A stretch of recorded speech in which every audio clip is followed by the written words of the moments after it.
All right, we're live. Welcome to paraglidingtalk.com. I'm your host, Robert Michaels. You're joined tonight by Rich Kennedy.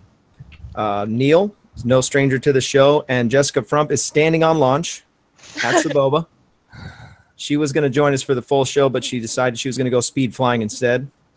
Yep. And I told her we're jealous, but the show must go on. And so we don't know what's going to happen with this show, but I think there's going to be some active flying. Perhaps. She said that it was really the air was really light, and so she was going to do some flying. So that's, yeah, I'm extremely jealous. Welcome to the show. Rich is a former skydiving pilot. He now flies everything that has to do with paragliders. So he's savvy in paramotoring, in regular paragliding, cross-country stuff, and speed flying, and he's done some training on and trains people how to what do we call it in the snow with skis? Speed riding. Speed riding. Yeah, I don't really do much speed riding or much speed riding training, but no, mostly just ground launching. I like to make stuff up, though. You know what I mean? Yeah, that's good. I also had a hang glider for a little while there, so I've had some hang gliding experience too. There you go. That's what I was hang glider. Yeah. So he's got some great things to offer. We're going to get into some. Hey, Sean. Hey, bud. We're going to get into some. We talked on the phone while I was driving. By the way, I literally just ran in, logged on, sent out the invites, and boom, we're here. It was like the last second, so we made it. We had some emergency stuff that I had to take care of. So let me give you the floor. Jessica, whenever you're going to launch or whenever you're going to fly, just we'll stop the show for a minute to watch because it only takes like 2 seconds for you to fly down to the bottom. But in the meantime, I want to open up the show by talking about how you got into speed flying and maybe talk a little bit about your accident with skydiving. Yeah, how I got into speed flying, that was quite a long journey actually, because it's only been in recent the last couple of years where we've actually really been speed flying, where we've actually had proper speed flying equipment that's really been purpose built for what we're doing. And kind of before that, people were kind of making stuff up a little bit. But anyway, back in the day, back in 1999, I started skydiving, and I skydived for a couple of years. Had 650 jumps, 4 base jumps off the bridge in Idaho, off the Prine, and smacked myself into the ground pretty hard out in Paris. Had an equipment failure, which was totally avoidable and totally my fault. And unfortunately, in skydiving, 650 jumps is right smack bang in the middle of intermediate syndrome, which I kind of suffered from badly at the time. And that cost me dearly and taught me a very valuable lesson. So broke my back, snapped my foot off. They screwed that back on with 21 screws and a couple of plates. And a couple of years later, I went back and jumped again, and came to the realization that didn't really like falling through the air that much, but boy, did I love flying a canopy. And then I was out riding my mountain bike one day in the hills around my house here, well, kind of halfway between here and Soboba actually, and saw some guys walking up this hill with big backpacks on and launched these huge big things in the air, and it was like, what's that? That's what I want to do. I'm going to do that. So went out the next week and started learning to paraglide, and it's been a slippery downhill slope from there, I think. Slippery. It's just a fast one. It's just a fast slope. That's what it is. It is. I mean, I just exclusively paraglided for like 3-4 years, and then found that I wasn't getting my fix during winter here in SoCal. So ended up buying a motor and started motoring and motored for a couple of years, and that was really great. I had a lot of fun because motoring is, it's horizontal proximity flying, and I love proximity flying. Obviously, speed flying is a lot of proximity flying, and so paramotoring is just this like horizontal proximity flying where you're going along at 20 feet above the ground, just weaving in and out of the trees and flying along the sides of creeks and stuff like that. So yeah, I had a really fun time paramotoring. Talk a little bit.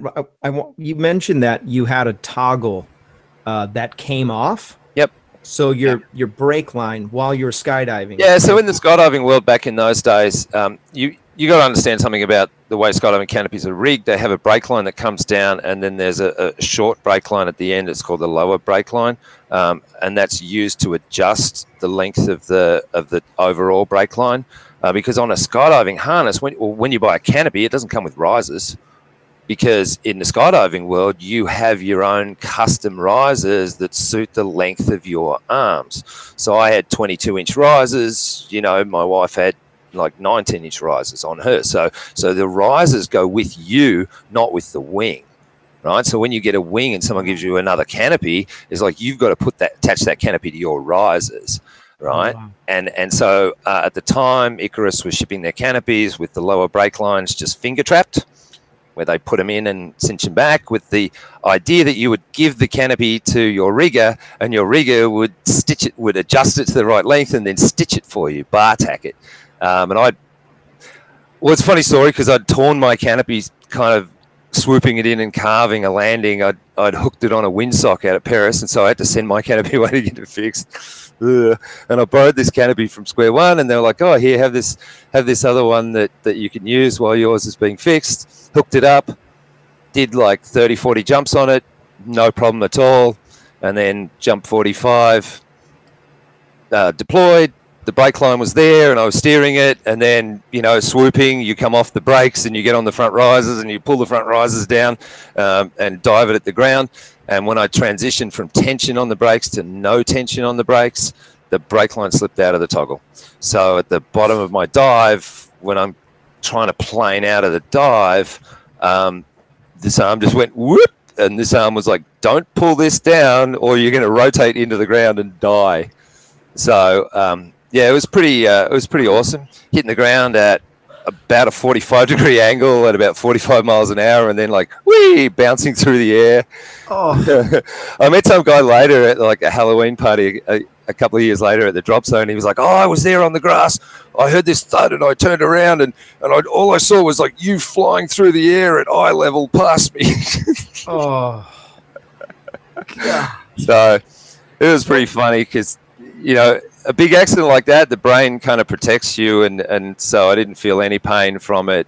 My brain just went immediately into shock, and I was just laying on the ground going, "Yep, yeah, you're pretty messed up." And then it was like, "All right, get my rig off me. Don't let the medics cut my rig off me."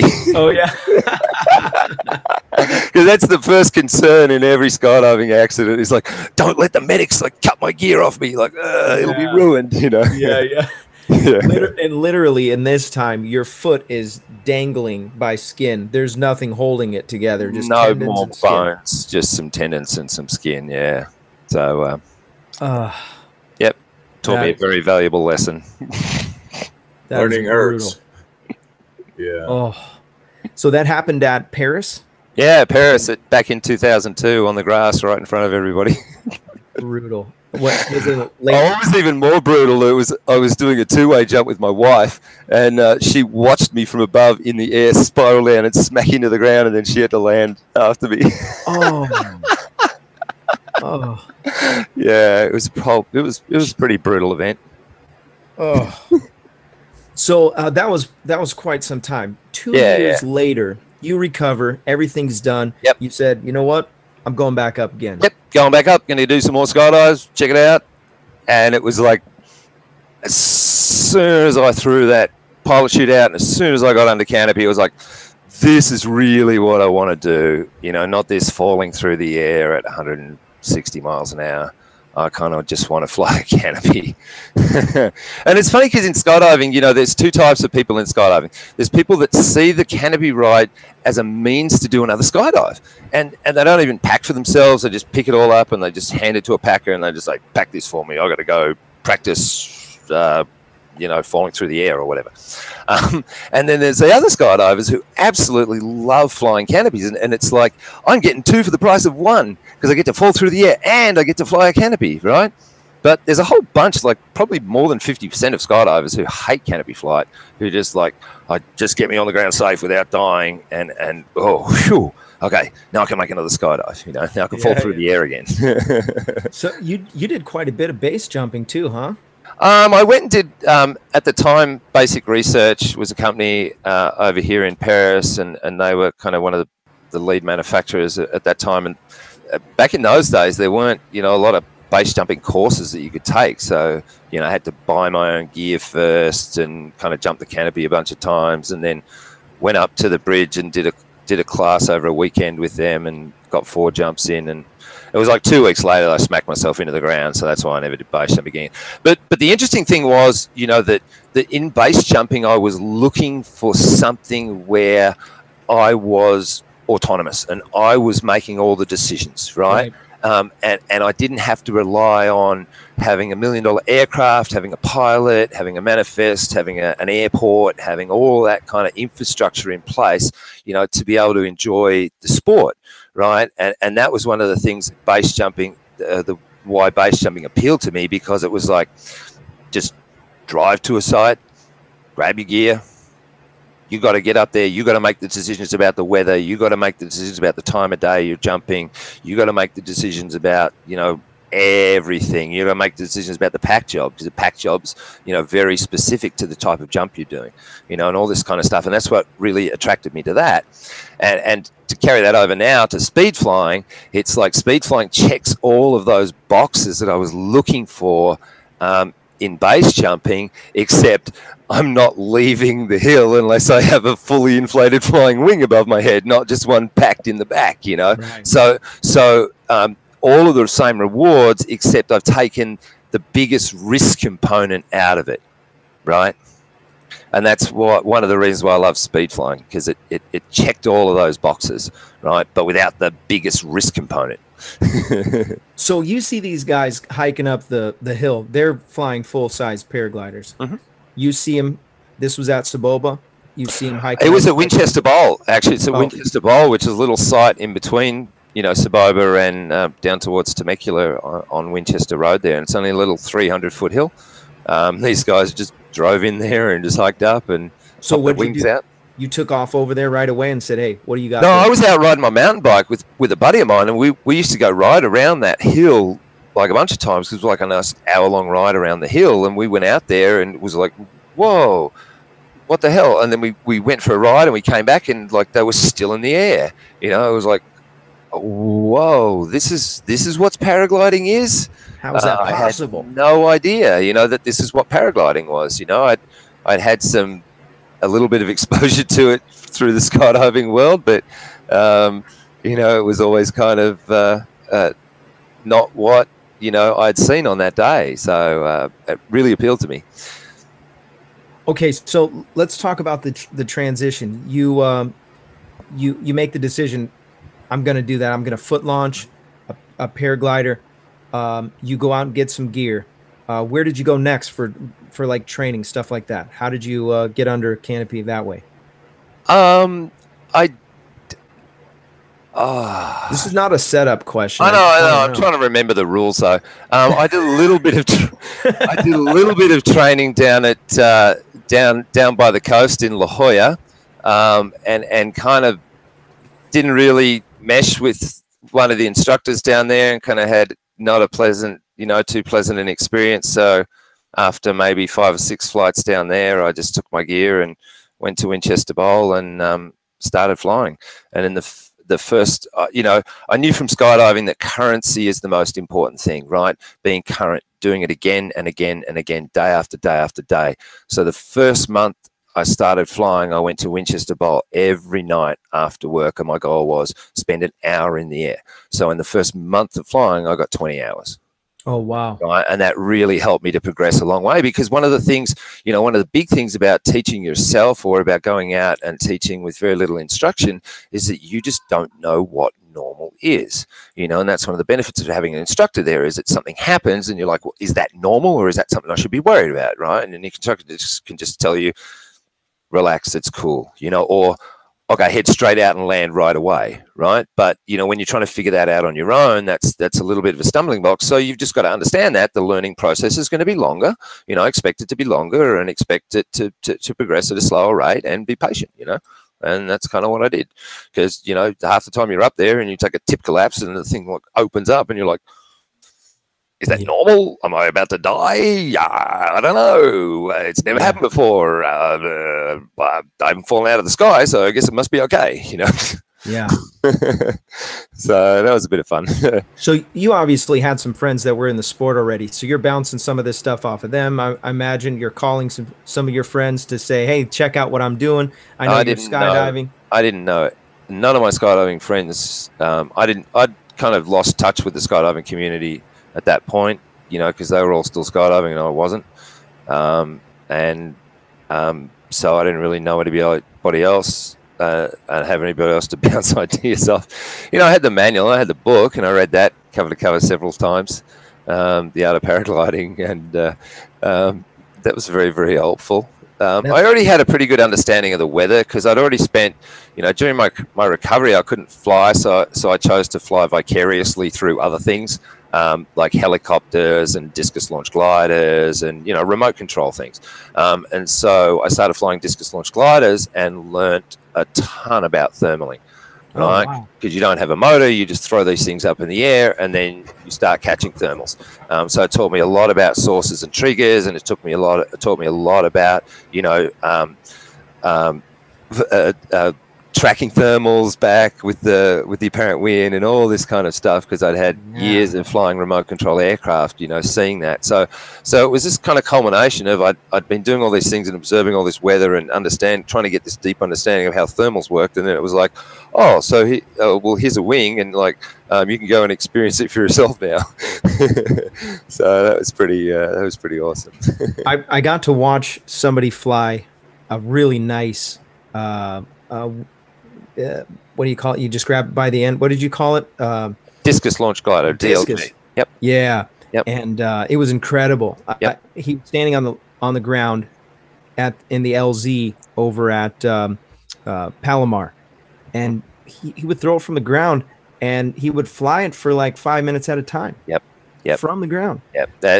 5 minutes is pretty easy, because a 60-inch DLG you can launch to 200 feet pretty much with not too much trouble at all. Well, you can if you're a big tall guy with big long arms. Yeah. Okay, so you instruct on. Are you instructing solely on speed flying at this point, or are you doing paragliding, free flight, paramotoring, all of the above? What's your focus right now? Ushpa makes it kind of difficult on us, because you know, to be able to teach speed flying, you need to be an advanced paragliding pilot and a paragliding instructor, and not just a basic instructor. And you know, so that means you've already been a basic instructor for a year, you've signed off 6 people, you've, you know, done all this other stuff, and you know, it's kind of tough, because what we found, or what I found, is that, you know, if you to actually become an advanced paragliding instructor, you kind of really have to be passionate about teaching paragliding, right? Because you're teaching to a P4 level, right? So you need to be able to teach a cross-country clinic, or teach, you know, advanced weather clinics, or teach, you know, all kinds of stuff. But, you know, some people, you know, I just wanted to teach speed flying. So I do still teach some paragliding, but my focus is mainly on teaching speed flying these days.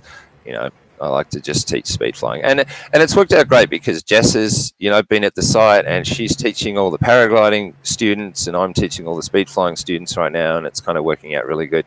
And we kind of work with each other. If she wants to take a day off, I'll take her students and teach paragliding, right? Or if someone comes in with no experience at all, I had 3 guys a couple of weeks ago, 0 experience at all, you know, 2 days on a paraglider and then into speed wings. Interesting. Yeah. So you guys are banging them out then over at Soboba. If by the way, Soboba is an awesome site. I got to fly it a couple times. You should go check it out if you're local here in San Diego, or if you're anywhere nearby, or if you're planning on taking a vacation. Hit these guys up, man. They have a great school, and they have a great place to go and hang out and go fly. I won't spend a whole lot of time talking about it, but The weather recently has been really, really nice in the afternoons. We've had a lot of just beautiful afternoon glass offs. You know, launch at 4:30, 5 o'clock, fly till 7:30. It's been really nice weather lately, and it's starting to cool off. Summer is seems like it's officially over out here at least. Yeah, I think we got one more little stint of hot weather here, and then we should be looking at some kind of fall flying. I'm really looking forward to the next season of flying. I've got all kinds of stuff on my plate. We're moving into a different house. I got to do the remodel, and it feels like I'm never going to get to fly again, but it's coming. It's coming. A couple of the guys in the chat were asking about it. We're just about to close escrow. I think we've got another week, and we should be good to go in about a week. Get some keys. Let's talk real quick about cost. What is it going to cost a guy to go from getting in, seeing this video and then going to Rich to get training and get off the ground with the Speedwing? It really depends on the individual, and it really depends on the experience set that you bring to the table. We have a fixed syllabus for teaching speed flying, but really we go at the rate that the student can progress at, right?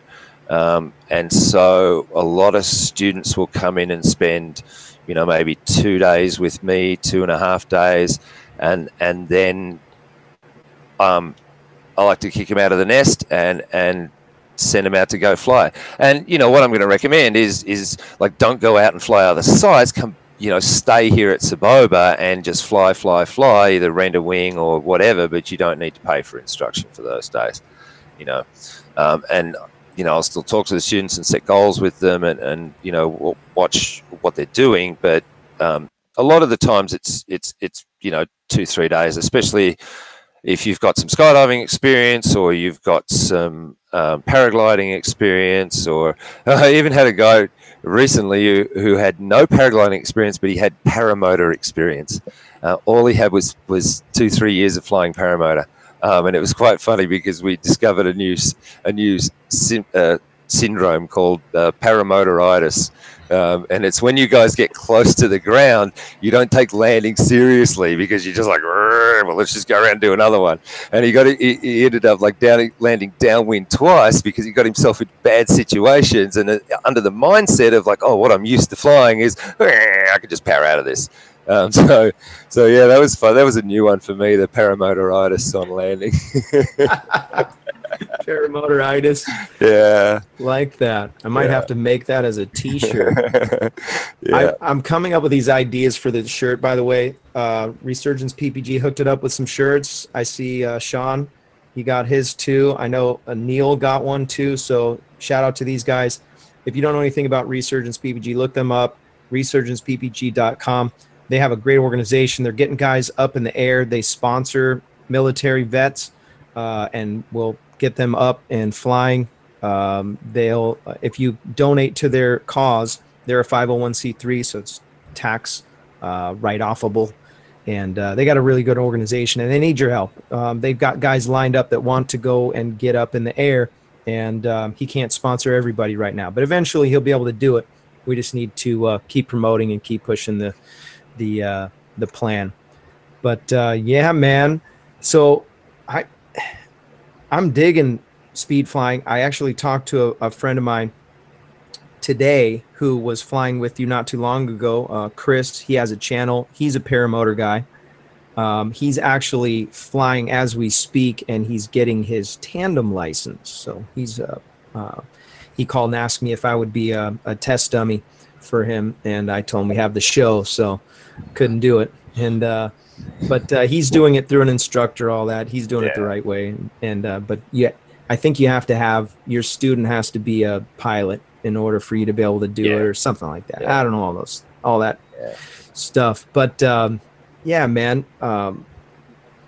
he had nothing but great things to say about what you guys are doing over there. I really like what you just said about, after you get your formal training, keep flying there. And after that, it's that's Well, that's where I know that it's legit. When you say things like that, it's not about the money. no, it's not. It's about creating safe pilots who go out and, you know, represent this sport in the community at large and set a really good example, and, you know, maybe educate some of the other pilots as well.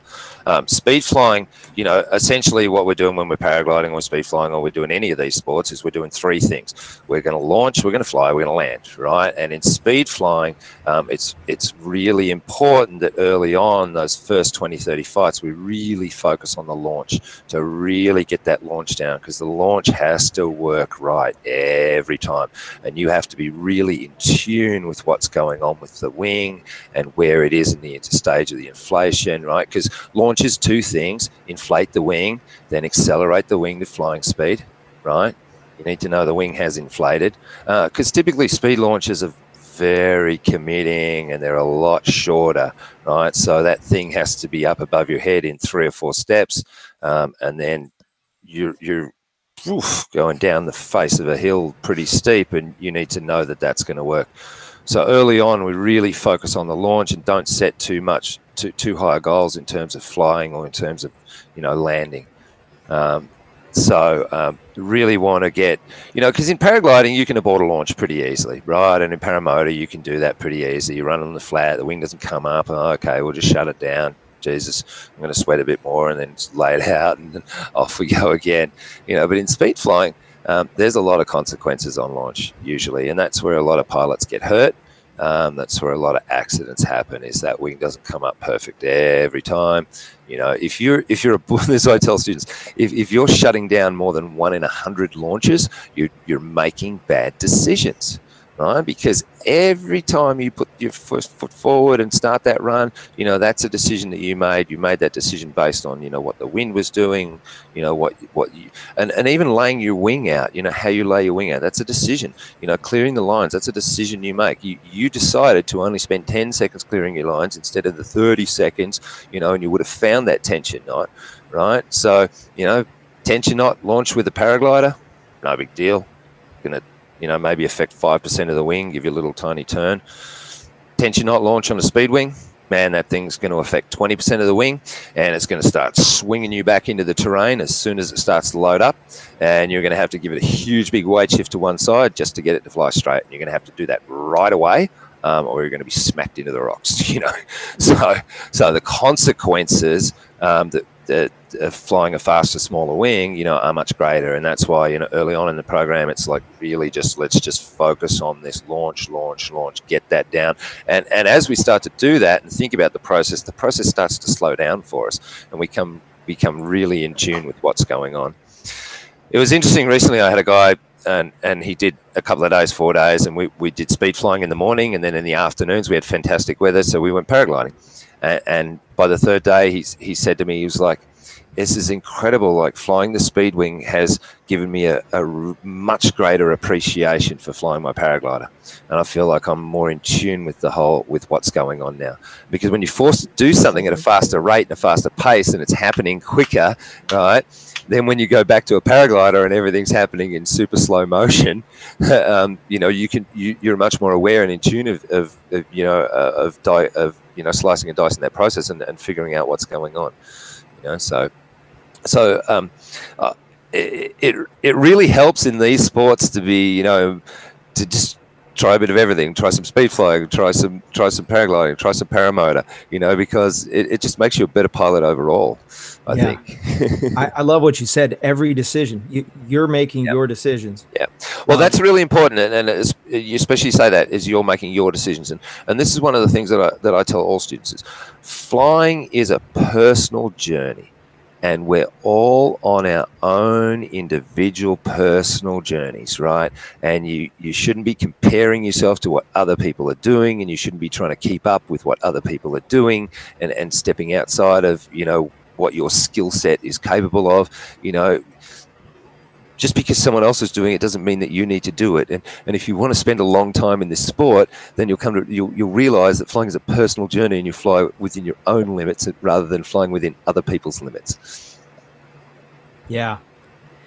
I love the idea of being able to carry up about 15 pounds. It's 10. 10? Yeah. because my gear is 50 pounds right now. Yeah. It's brutal. But by the time I get to the hill, I've already lost a couple pounds. Yeah. So what are the most common mistakes? Let's talk about that. Most common mistakes you're having, whether it's guys that have experience or not, they come to you and you're seeing this and it's like, okay, that has to change. Well, there's a couple of things, and I sent you an email that had something. One of the biggest mistakes I see from like experienced pilots is they overdrive the wing and overinflate the wing, and the wing will get in front of them, and they have to mash the brakes. And it's just typically because, you know, the old gear from 6-7 years ago was terrible and it didn't launch very well, and you had to really drag it up in the air. Whereas modern wings, it's pretty much just a step, wait for it to get overhead, and then go. So see a lot of people overdriving, and also see a lot of problems with layout, right? You know, the horseshoe, the whole horseshoeing the wing, right? How much horseshoe is enough horseshoe? Right. Right. And why do we horseshoe? Why do we horseshoe the wing? Right. So we're horseshoeing the wing to preload the center line so that the center of the wing comes up first rather than the tips, because the tips are much thinner, and when they inflate first, they go off axis, right? So that's why we want to preload the center lines. So we find on speed wings, you know, that the smaller they get, you know, the shorter the lines get, and so a lot of people, you know, horseshoe this wing, the same way that they horseshoed their other wing, you know, when they don't actually kind of know how to check it. So all you do is stand there and hold the risers up, and as long as you've got more tension on the center A than you have on the side A, hey, you've horseshoed the wing properly, right? And if you haven't, then you need to pull those tips down a little bit, because it's really important that you get the center of the wing to inflate first and inflate out, rather than having one of those tips come up first, because it'll just same on a paraglider, but way more reactive, way more reactive. It's like a fast speed Pac-Man. It's like, Yep. Yep. And that used to be a problem with some of the old wings too, you know, is they'd come up and both tips would inflate, and the center would just like, and it would just drag and then finally inflate. So, yeah, thankfully modern wing technology, you know, because if we look at what's happened in the last, you know, 4 to 5 years with wing technology, a lot of these advancements have been all about just getting the wing to launch better. You know, putting weed whacker in the nose, much bigger cross porting, much lighter weight materials on the wing. You know, unsheathed microlines on speed wings now. You know, all that stuff has all been about, you know, getting these things to launch easier. You know, because the flying hasn't, the way they fly hasn't, you know, super changed that whole much, but the way they launch has changed significantly in the last couple of years. Somebody in the chat asked, what's a toggle monkey? What's a toggle monkey? A toggle monkey is a skydiver who comes over and thinks they know everything about it, or typically they have like 1,000 to 4,000 skydives, and so, you know, they got their D license in skydiving, which D license allows you to do anything, right? It's licensed to do anything, and they just think that they know how to fly one of these canopies because they know how to fly a skydiving canopy, and skydiving canopy is very roll stable, and you kind of have to throw it around, and you're kind of like, pull the toggles down and get it to rotate, and then when you look over the toggles, it just kind of stays there. And speed wings aren't like that because they're incredibly roll unstable, and so when people try and pull toggles, it like gets the thing rolling and it gets themselves in trouble. You know, we typically don't fly with any toggles at all, right? Because these things are super roll unstable, right? And we fly with a split leg harness, and a split leg harness is considered a low weight shift harness, right? In the paragliding world compared to a seat board, but we don't need a whole bunch of weight shift because the thing is so tiny, and just a little bit of lean will get the thing going.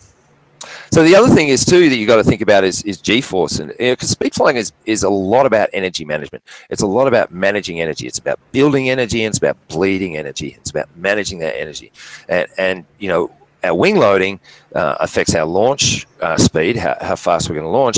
But once we start turning and rolling that wing and building some energy, our wing loading just goes way up, right? So on that third turn that you've cranked, the thing is loaded, you know, instead of weighing 150 pounds, I now weigh 300 pounds under that wing.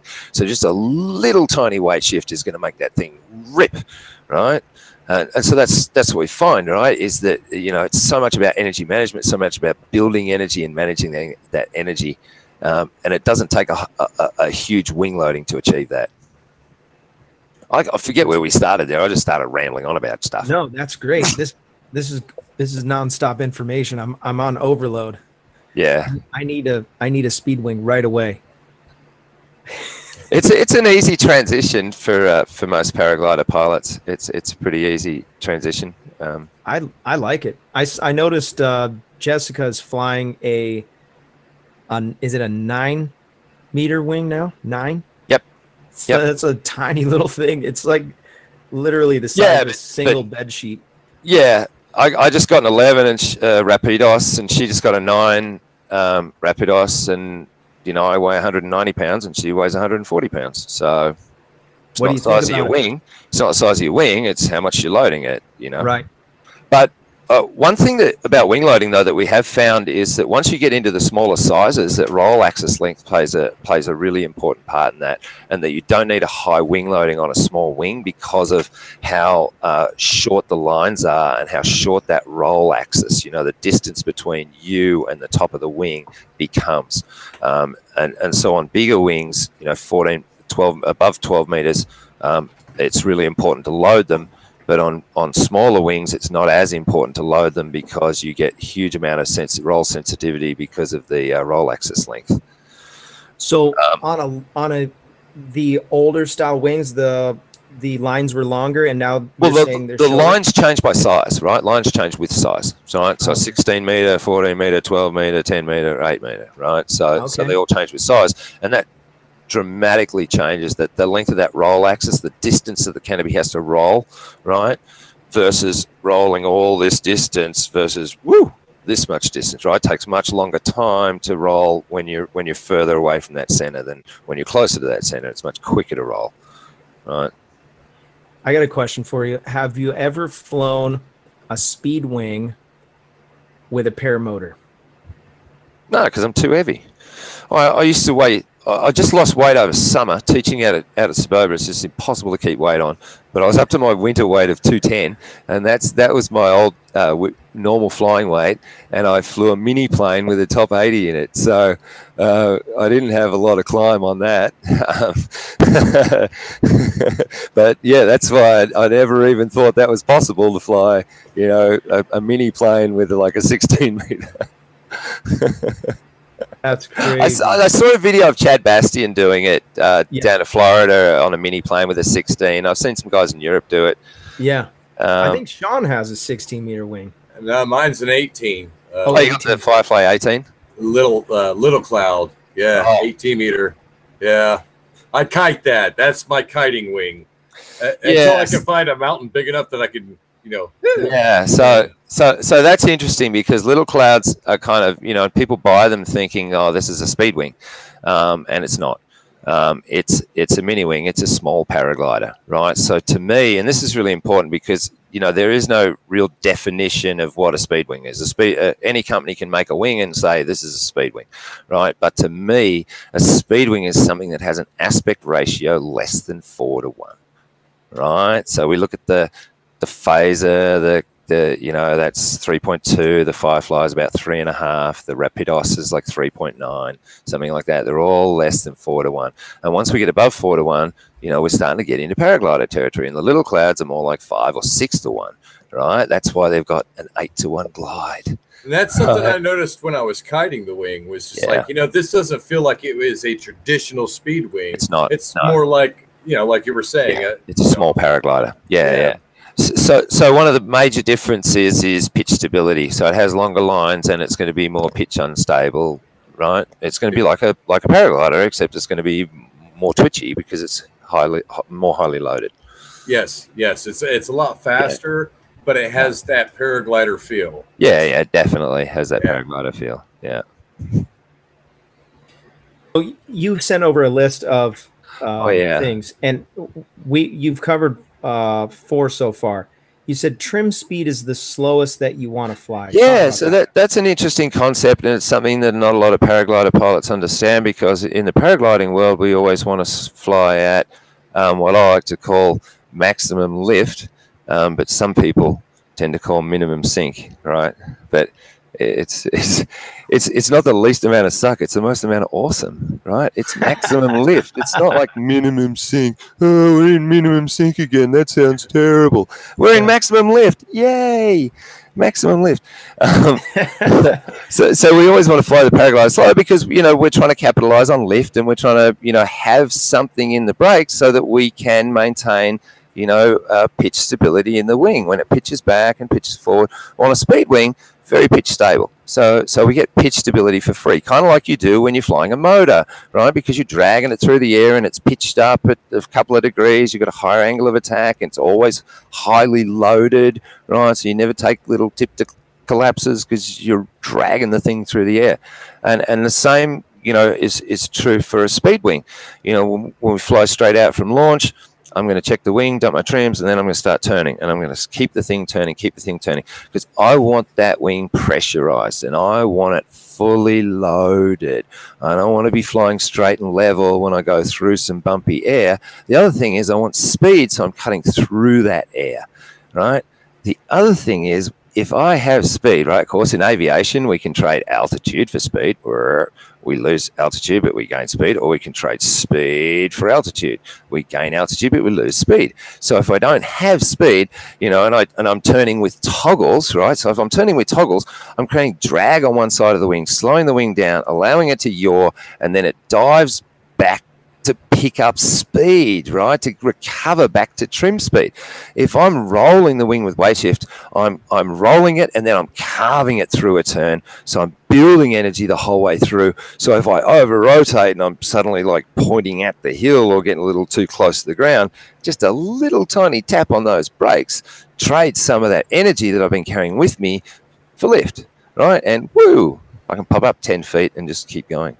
Right, but if I'm still in the process of recovering that energy because I made a big toggle turn, you know, I don't have that energy stored up to make that trade, right? And that puts me in a much, you know, more sketchy situation, I think. Right. So initiate number 6, you said initiate turns mostly with upper body, then drive through the turn with the legs. Right. So we know this from paragliding, right? We initiate with weight shift to start the wing turning on the roll axis, and then we drive through the turn with toggles to get it yawing and to get it around, right? So it's kind of the same concept. We want to initiate the turn and then we want to drive through it. And here's the thing. Here's my risers, right? I'm outside the risers, initiating the turn. The risers come back around to the center, right? So if I don't drive through the turn after that initiating the turn, then I'm just going to roll out of the turn and do a ratchet turn, which is kind of what we all did when we all first started paragliding, right? And they told us to make that turn, and you leaned over, and then it rolled out. Why did it roll out? It rolled out because you didn't have enough brake input, because you were being too timid, right? Because you were afraid to pull the brakes down. Right. And it's the same thing, and it's because the risers move, right? We move outside the risers, but then the risers move back to center. So once I'm centered, you know, the wing's going to return straight and level flight. So initiate, the risers come around, and now I need to drive through again. Go it. So 7, it says driving the wind to the ground. This is an interesting concept because, you know, I see a lot of, you know, in paragliding, we glide the wing to the ground, right? So we do our downwind base final leg and, you know, we glide it down to the ground. And the reason we do that is because we can't bring a lot of energy to the ground with a paraglider because the thing is so damn efficient. If we make even the slightest little turn down near the ground, whoop, and then we know how that ends, right? So, but with a speed wing, we can bring a lot of energy to the ground, and because that low aspect ratio, it's not as efficient, so it doesn't want to generate as much lift. And especially at higher speeds, it won't generate as much lift, right? Because that polar curve lift drops off as speed increases, same as it does for a paraglider, right? When you're on full speed bar on a paraglider, lift decreases, right? Speed increases, right? So the general concept is, you know, kind of come out from the hill and make a gradual 90-degree turn all the way to the ground and drive the wing to the ground with a little bit of positive energy rather than just putting it straight and level and gliding it, right? you're going to be less likely to be affected by dust devils or by turbulence near the ground or by, you know, anything that's going on closer to the ground. And the more energy we can bring to the ground, the more flare power we have, right? Because speed wings flare very differently from a paraglide. Paraglide is like one nice smooth stroke, and then we have this pitching moment, this 2-second delay, and then we kind of start to feel the lift as the angle of attack goes up and it starts to generate more lift, and then we start to feel it, right? So we start that flare at 8 feet or at 6 feet, and by like 3 feet, the wing has finally responded. but the speed wing, because it's so pitch sensitive, because it's so pitch stable, as soon as we hit those brakes, it just goes whoop and pops straight up. There's no real pitching moment and no real kind of swinging. It's just like derp. So I'm not going to start my flare until I'm like down at 2 or 3 feet, and then I'm going to come to a quarter brakes. The thing's going to plane out. I'm going to bleed that, and then finish the flare. So it's very much like a 2-stage flare, much more like landing a 9-cell skydiving canopy than a paraglider. Which makes a lot of sense. You're going to want to have. So it's actually interesting because I fly my PG. I've been flying my PG a lot, and I still suck at landing my PG because I'm like, I keep trying to like bring a lot of energy to the ground, and then at that last second, you'll get picked up or you'll get slammed down. And it's like, God damn it, you know. That's speed fly. That's speed flyitis.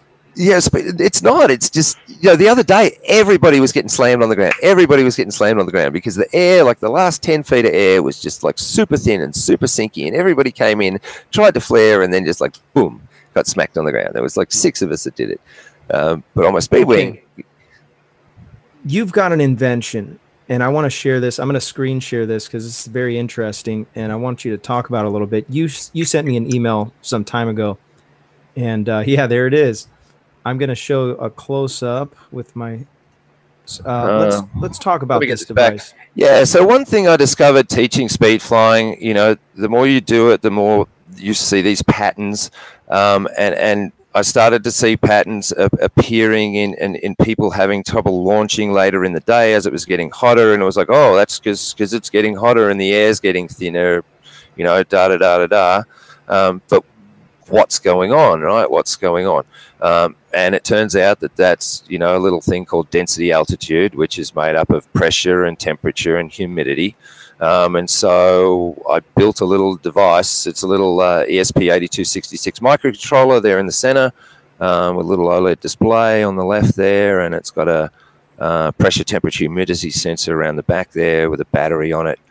And the point of this device is to give us an understanding about what the air mass is doing, right? Because I tell students, the air is 5 different things. When we're standing on launch, it's 5 different things. And it's not, you know, apparent direction and speed. Those are 2 of the most obvious ones. But the other 3 are pressure, temperature, and humidity, which make up density altitude. And density altitude is, you know, not how many feet above sea level we're actually standing. It's how many feet above sea level this actually feels like, right? And I've noticed out at Soboba that during the day, that'll change by thousands of feet. In the morning, it'll be around 2,600, and then at lunchtime, that'll be up above 5,500, and then in the afternoon, drop down to 3,000, right? Wow. It changes significantly. And I noticed that once it goes above 5,000, hits that 5,500 mark, landings become fun. Interesting. They're very fast, and you've got to flare very quickly, and there's not much air, and you end up sliding on your butt a lot. And I noticed that by, you know, just flying my speed wing at different times of the day and trying to find a correlation to, you know, what's going on here. And the other thing is, you know, when I traveled to Utah and to you know, Idaho and a couple of other places, and you get up on launch and it's like, I don't really know. We're at 8,000 feet, but I'm not really sure how the air is going to be. Why don't you go first?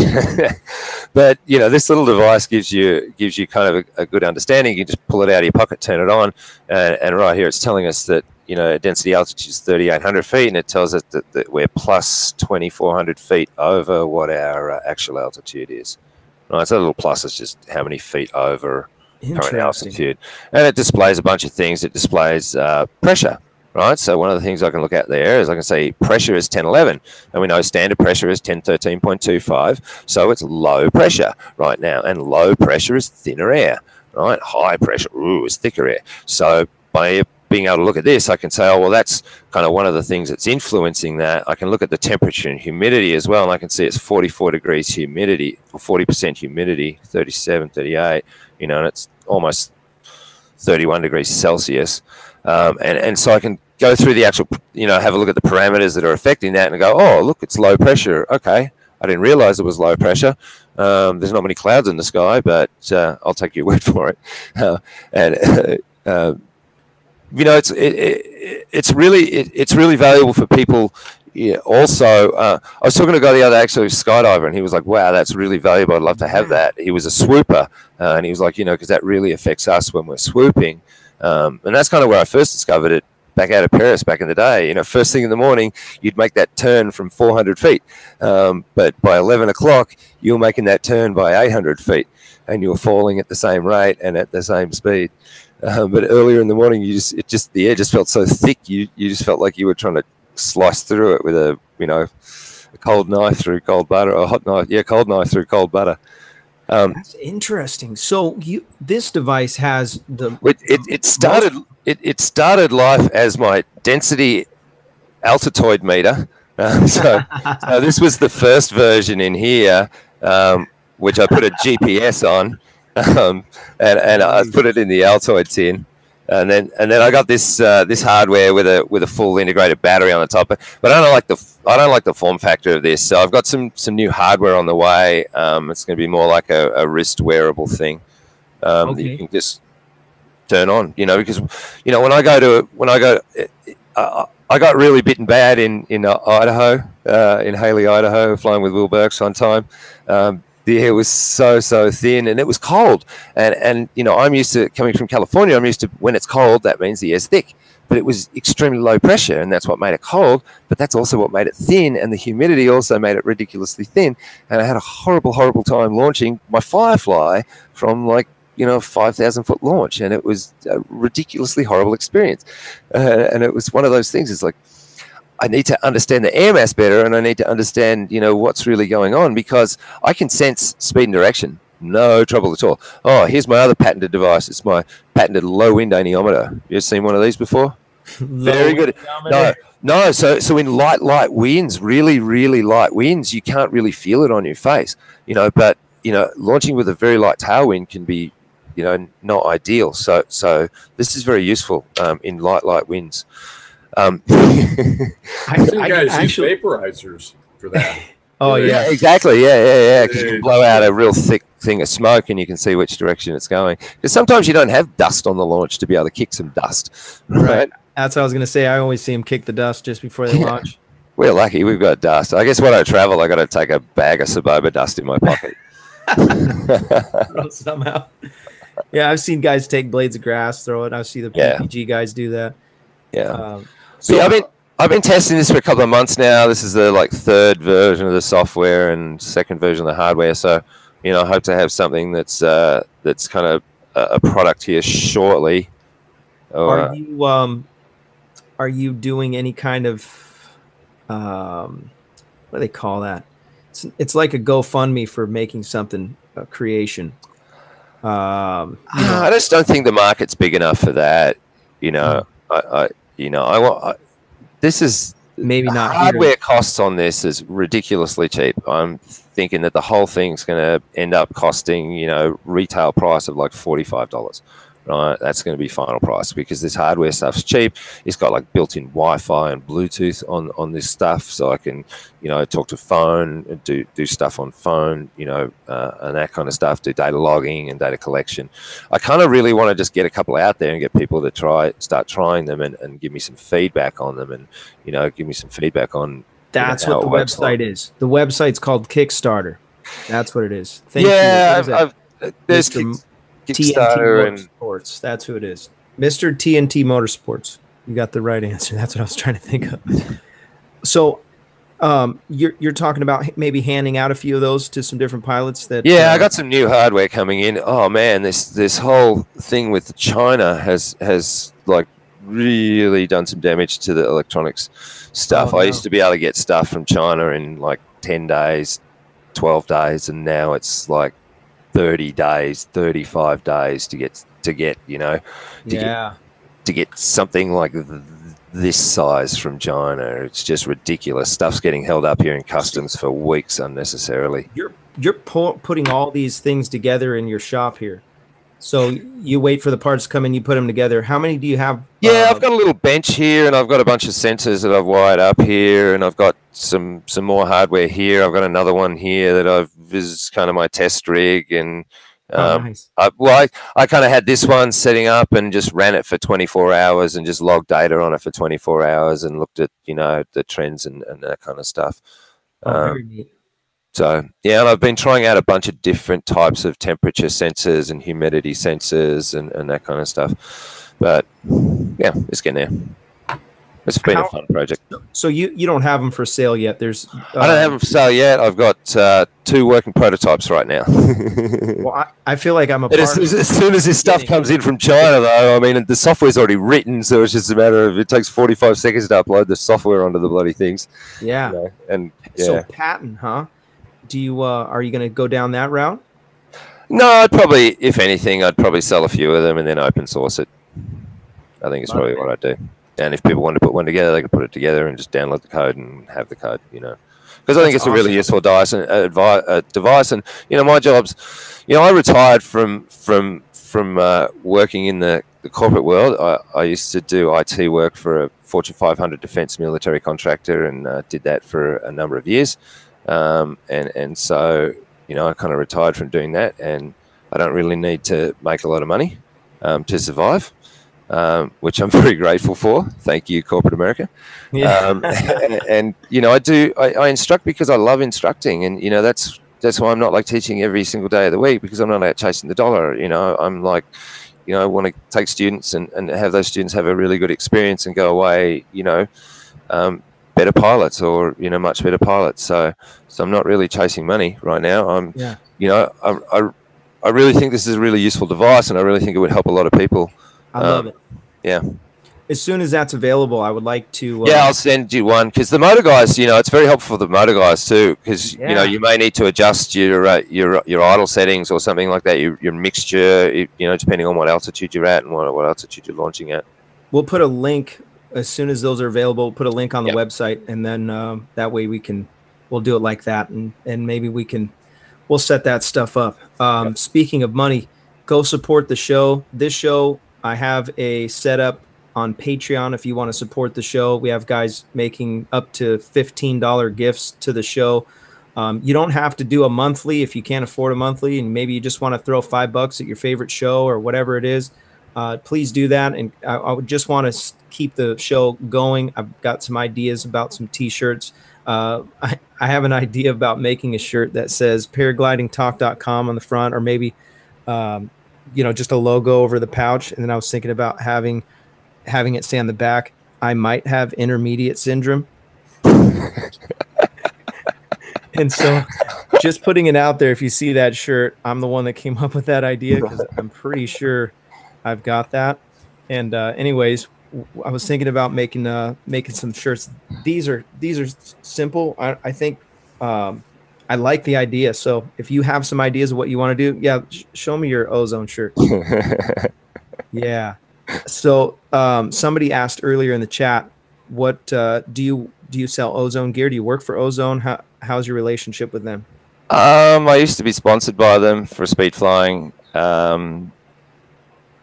Yeah, I took a year off. My dad got cancer, and I spent some time with him back in Australia before he died, and so I kind of took a year away from teaching and from the industry, and then just kind of started back up.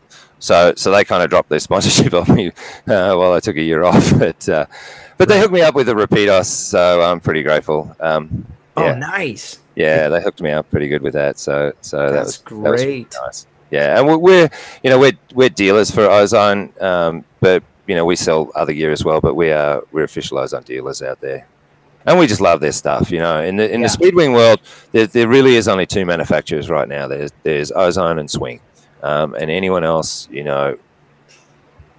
it's just not really making Speedwings, or it's just not really up to the standard that these guys are doing. Yeah, it's such a niche sport. It is. Yeah, it is. But I'm telling you, I'm hearing more and more people are getting into it.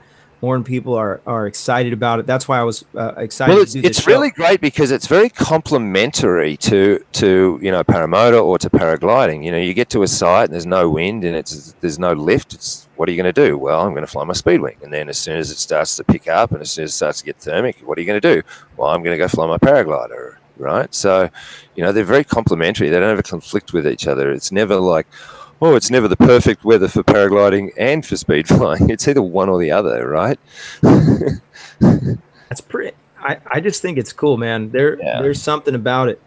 Well, the thing about it is the expectation, right? So when we go paragliding, we have a certain expectation. Or even when we're flying motor, we have an expectation that we're going to fly for this long, or we're going to, fly this distance, or we're going to stay up and get to so many thousand feet. And when that doesn't happen, and when you land on the ground, oh my God, paragliding is the worst sport ever, and it sucks. And this wing sucks, and this site sucks, and the weather sucks. Even though the person who launched before you got up, and the person who launched after you got up, and maybe it was just, you didn't know what you were doing.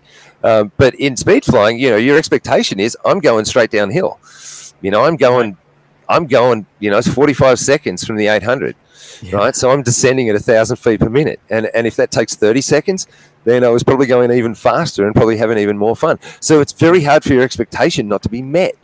Right, and that's one of the great things about it is that you set yourself up for success, right? Because your expectation, you're guaranteed to go down, right? and you're guaranteed to be successful at doing that every single time. Yeah, I love it. Yeah. So I was going to mention something about the speed flying, landing gear, flying Soboba. What was it? Darn, I had something funny I was going to say. So we're almost out of time, but I want to put a plug in. We're going to have a couple. The next couple shows are going to be good. Let me get my calendar out. Jeff going. Oh, you're saying this one wasn't good, but the next ones will be good? This one.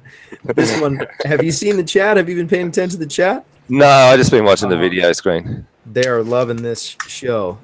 We are definitely going to have you back on if you're willing to come back on. I got to tell you my paramotor. I got to tell you my flying over the Salton Sea on a paramotor adventure story. Yeah, I want to hear it. No, I want to hear it now. Oh, you want to hear it now? Yeah. That was back in 2012 at the Salton Sea fly-in.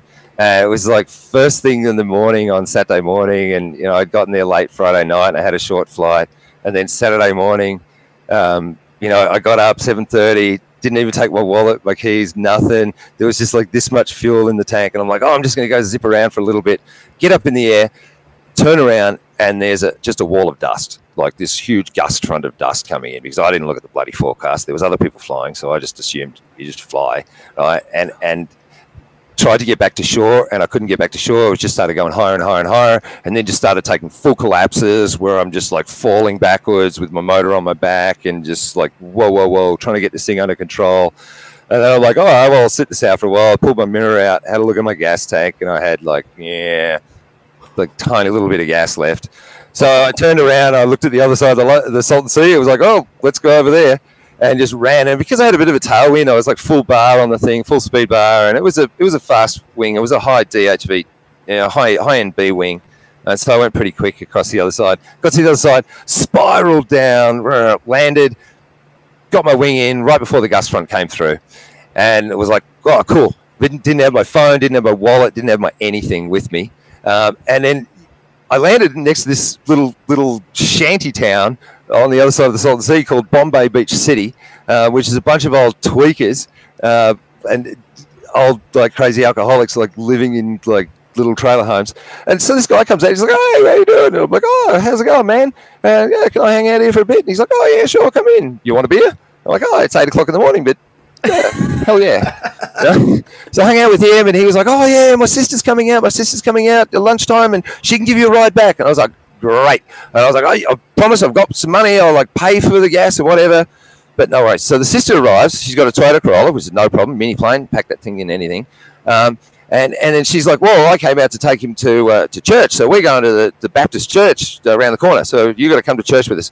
So they took me around the corner to this like crazy black Baptist minister dude's place, and of course the Baptists are all like getting the organs out, and they're playing the things and the music, and we had to sing songs, and we did that for like an hour, and then go back and okay, well, let's like drop me off. And it was like, oh, I don't have much gas in my car, and there's no gas station in town. So the little corner store in town sold gas in like 1 gallon jerry cans, and you went in and gave them $5, and you took the jerry can out, like poured that in your car, and then gave it back.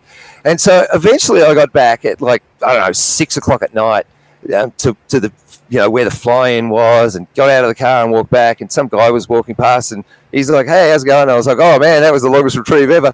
And the guy just looked at me and just like grabbed me and hugged me, and then they pulled me into this room, and they're like, oh man, we've had the police helicopters searching for you all day. And I'd seen helicopters flying around, but they were like immigration, DHS, stuff. And so I didn't think they were looking for me. And when I was spiraling down the other side, there was some cars on the freeway. They called 911 because they were like, oh, we saw an airplane crash. We saw an airplane spiral into the ground. So those cats had called 911. The police had just shown up to my house and like knocked on the door and told my wife, oh, your husband's been missing in the Salton Sea for the last 8 hours, because someone on the shore said, oh, I saw him go into the water. And it was hilarious. And I just had the greatest adventure ever. I was like hanging out with this dude. He was like playing guitar, singing songs. And then we went to the Baptist church, and then we had a whole adventure getting back. And it was great. It was really fun. Oh. Yeah. So there you go. Top that. And then it was the Saturday night of the fly-in. There was like 300 people there from all over the world at the fly-in, and they like pulled me up on stage, handed me a mic, and they're like, "Oh, tell your story. Off you go." I was like, "Okay." I even had the little song sheet in my back pocket, and I pulled that out and showed them all just as evidence that I'd actually done that. Went to church, gave your life to Jesus. Went to church, gave my life to Jesus, sang the Baptist music. It was great fun. Yeah, it was really fun. And that was one of the things I liked about, that's one of the things I liked about cross-country flying and about those kind of adventures is, you take off and you go and you just like, I don't know how I'm going to get back, but it's going to be a hell of an adventure. And that's one of the things I love about flying sometimes is you're out flying, even if you're on your motor and like you run out of gas because you hit a headwind and someone saw you land and, oh man, can I give you a ride? Can I help you out? And you just made their day, And then that's what's awesome about flying is like just having an adventure and just not knowing how you're going to get back or where you're going to land sometimes. I was going to say I've got some stuff in my little pouch just in case you land out. You might have one of those days where you get up and you want to feel adventurous. You better have a snack in there. Better have a $20 bill and yeah. When you pulled out the lighter, I was like, yeah, you might need that. It's hard to make a fire without that. Yeah. Right on, man. I love it. Well, I want to say thanks, Rich. I really appreciate you coming on. If you guys want to get a hold of Rich, you can do it through the website, Soboba. Speedflysoboba.com. And there's a link in the description for that.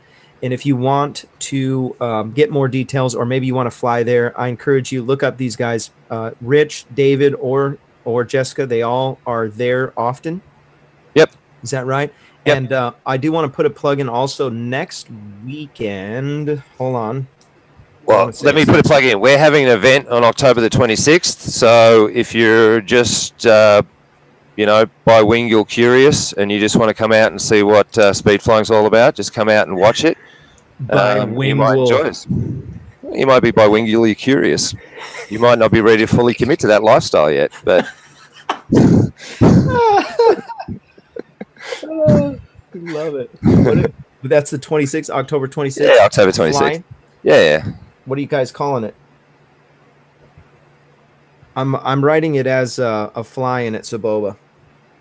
Oh, I can't remember. There's a Facebook event for it. I can't remember what we called it. Jessica came up with some cutesy name for it.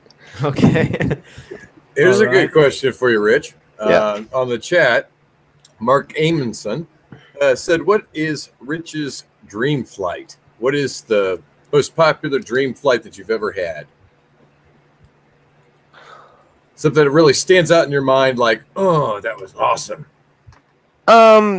A flight I did at Catalina Island was pretty impressive because I had to do logistics on the whole thing, and I sailed out there on a sailboat and hiked up to the launch early in the morning and launched off that, and ended up sailing back on a sailboat that afternoon. So that was pretty interesting. It was a sail and hike and fly and sail. So that was a pretty cool adventure, because it was like a 2-day adventure, and it's like, yeah, wow. That was really fun. That is cool. Did you do speed flying or regular paragliding? Yep, speed flying. Wow. Yep. So they got a nice little 1,000-foot hill there in the isthmus. Did you pioneer that spot or somebody else? I'd seen some videos from some other people, but they weren't launching from that same spot. They were launching a little bit further down the hill. So I don't know. I'm sure people have launched before. That's the Rich Kennedy launch. Nah, not really. I'm sure someone else has launched it before. Just got to stick a sign in there. Yeah, I don't know about that. I always go visit there with Google Maps. You know, you can zoom in. I like to go visit Catalina every once in a while and scout the places to paraglide. Yeah, it's tricky. The wind picks up in the afternoons, and the beaches are really small, and there's not really many spots to land. And you know, the good thing about a speed wing is you're in and out quick, right? You're not like spending a bunch of time in the air drawing a lot of attention to yourself. So even if you're not supposed to be there, you're only not there for just a very short period of time. Right. Get down. Yeah. There's a swoop competition. This is going to be in downtown San Diego. This is going to be September 14th and 15th. They have their advertising on Facebook. I keep seeing it pop up. Encourage you go check that out. That's going to be downtown. I'll probably be down there, as long as I don't have a bunch of other stuff hanging over my head. And our next show is going to be Thursday, the September 6th with Jeff Goen. As long as that everything works out with that for him and for me, we're going to do that show. I may be taking, there's going to be a day somewhere in here, as soon as I find out when I get my keys to my new house, where I'm going to have to be working and I won't be able to do the show. I will keep everyone posted on what's happening with that on paraglidingtalk.com. Do go check out the website. Do support the show if you can financially.